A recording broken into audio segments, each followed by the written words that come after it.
play gloves off. Were India right to refuse to play with the pink ball? 7:18, Hogg and Deep Dasgupta argue over India's decision to refuse to start their tour of Australia with a day-night test in Adelaide. 7:18, you often hear cricket officials say, "We believe in the primacy of test cricket." The question is whether cricket fans believe that occasionally expressed sentiment. It is mighty hard for fans to become believers when, within the same week, the BCCI refuses to play a day-night test at Adelaide Oval and Cricket Australia cancels a proposed home series against Bangladesh. The BCCI's decision was extremely disappointing. Adelaide has become the unofficial home of day-night test cricket, and the legacy of 3 years of rip-roaring success under lights there was expected to be further enhanced by the presence of a strong Indian team. However, the BCCI's refusal to participate further strengthens the opinion of former Australian Prime Minister Paul Keating, who argued, "Always back self-interest because you know it's a goer, no matter what excuse the BCCI offers." It's hard to accept that this decision was anything other than the board looking to increase India's chances of winning their first test series in Australia against a weakened opponent. Nowhere can I find even a hint of it being in the best interests of the game. In an age where T20 leagues are flooding the market, Test cricket needs nurturing from the officials if it is to survive this influx. Day-night Test cricket in centres where it's viable is a must if the long form is to have a future in a market that is becoming ever more competitive and where the officials are constantly looking for ways to compress the game.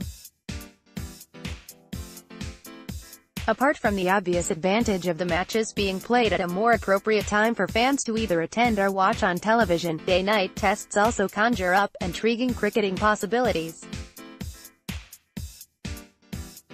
Because of frequent dramatic changes in conditions, different strategies are likely to evolve for day-night tests, particularly in relation to selection and batting orders. Day-night tests also provide greater opportunities for bowlers and challenge a captain's imagination. Anything that achieves those two aims is good for cricket. These tests also offer the future possibility of 4-day games, which could have more appeal among fans and the media. Adelaide has been the leading light in the push to give day-night tests credibility, and a match involving India would have done much to enhance that reputation. The BCCI's decision is short-sighted at best and chock-full of self-interest at worst.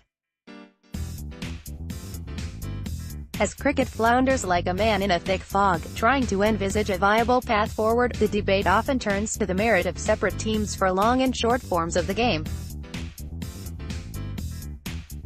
Maybe it's time to consider whether there should be separate administrative committees handling the long and short forms of the game.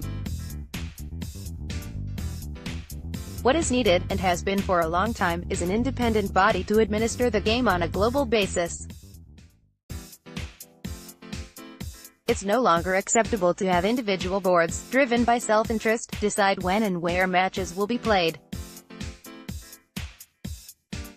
The playing schedule has been overloaded and unworkable for many years, and that won't change as long as the current system is in place.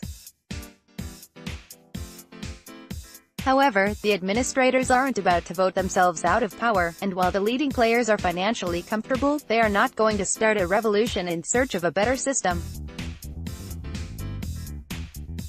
That leaves the fans and the media to agitate for meaningful change. Those two disparate parties might just be sufficiently aroused to rise up together if cricket boards keep making decisions that are at odds with the best interests of the game.